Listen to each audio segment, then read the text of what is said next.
Coffee by Sleepy Panda. What is this? Pinky nibbled at her muffin, barely listening to what Twilight was saying as she looked curiously at the mugs of her 5 friends. In her own mug, she had chocolate milk, but every pony else had something different. It was of darker color, and steam was rising from the top. She'd seen the drink before, of course.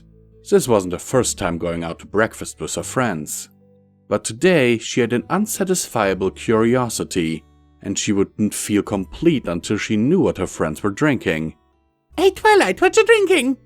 Pinkie Pie asked, interrupting the unicorn and abruptly ending whatever conversation she was having with Rarity. Twilight glanced up at Pinkie, then down at her drink. "What, this?" Twilight asked, levitating her mug about an inch off of the table for her friend to see. Pinkie smiled and nodded in confirmation. "This is just coffee," Twilight told her. "Coffee?" Pinkie repeated, finishing off her muffin with a giant bite. "Yes. Haven't you ever had it before?" Twilight questioned. "Nope," Pinkie said, crumbs falling out of her mouth. Rarity winced and levitated a napkin over to Pinkie's mouth, dabbing at the corners until it was clean. "Thanks," she said, causing more crumbs to fall out. "Never?" Twilight asked in disbelief. She didn't quite understand how one could have not tried coffee before. She had often utilized it to pull an all-nighter when she needed extra time to study for an exam. "It's not all that surprising, darling," Rarity mused. "Yeah, it's not like she needs the caffeine or anything," Rainbow Dash agreed. "She's annoying enough as it is." "Caffeine? What?" Pinkie Pie was really confused. "You don't need it, trust me," Applejack said. "Oh, okay," Pinkie Pie said, shrugging. She resumed eating, and the others did the same a moment later. It seemed that she had dropped the issue, but in reality, her curiosity was burning stronger than ever. What was caffeine? Why didn't she need it? What did this coffee thing taste like, anyway? Certainly, there was no harm in trying it. But no. Something about the way Fluttershy was eyeing her made her think that this would be a very bad idea.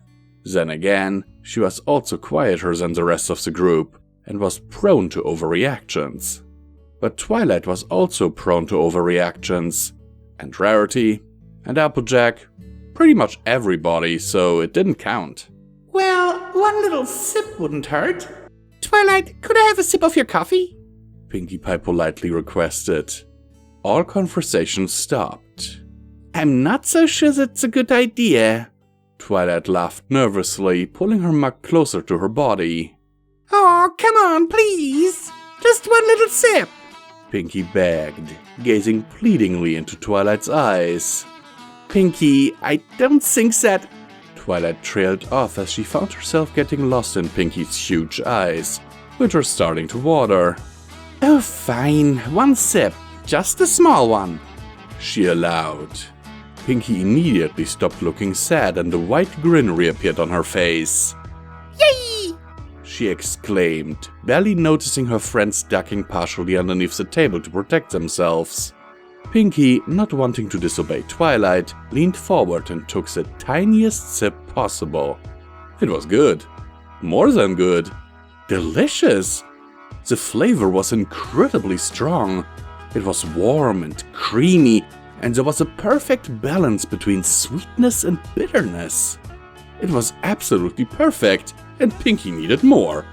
She yanked the drink off of the table and turned it upside down, downing the entire thing in one giant gulp. "Pinkie, no!" her friends cried out in unison, but she ignored them. In just 3 seconds, she made her way around the table and grabbed the other full coffees, drinking them as well. Each one of them was slightly different, and yet each one was still amazing. So amazing, in fact, that Pinkie Pie felt more alive than she had ever been. She was practically shaking with delight and found herself filled with the inspiration to do every activity in existence, plus the ones that haven't been invented yet. "Wah!" Pinkie giggled madly, bouncing out of her seat. This stuff is fun! Why would such an amazing drink be bad for her? It didn't make any sense, but then again, what's the fun in making sense? The more chaotic life is, the better. With that in mind, Pinkie Pie did a backflip and landed on the ceiling, where she skipped around, humming to herself.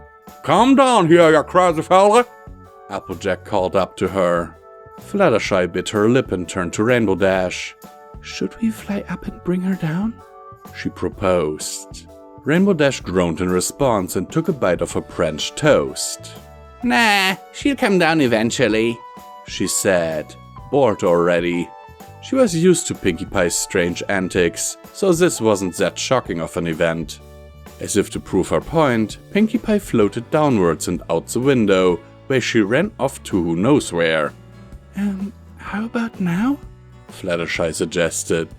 As much as I hate to say this, we should just let her go, Twilight decided. Pardon me? Rarity gasped, grabbing the table to steady herself as she nearly fainted. Let her go? She'll wreak havoc on this poor town. There's not much we can do about it, Twilight sighed. The most we can do is warn every pony to stay indoors and prepare for when she crashes from the caffeine. I volunteer to stay inside this place and help the employees clean up, Fluttershy said quickly. You can all go without me. Twilight looked sympathetically at her friend and nodded, then let the others out of the restaurant.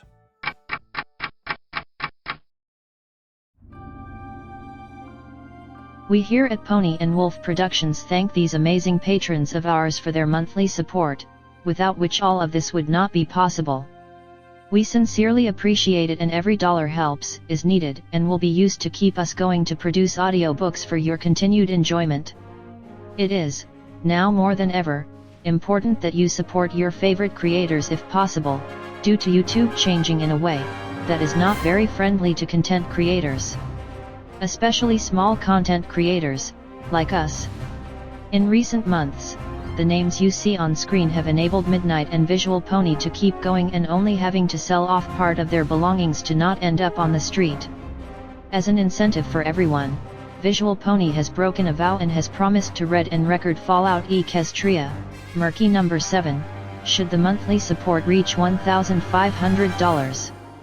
To be clear, this is the absolute minimum amount needed to keep the apartment and all bills paid without starving, while a production of this size is ongoing. The estimated time for this production would be 3 to 4 years, but people already said that Project Horizons was impossible to do, right? And now look who did it, so with Pony&Wolf, you know we can finish the job. For further information on how to support us, please have a look at the description of this video, as there are also other ways, like our merch store. Sincerely and forever yours, your Pony&Wolf team.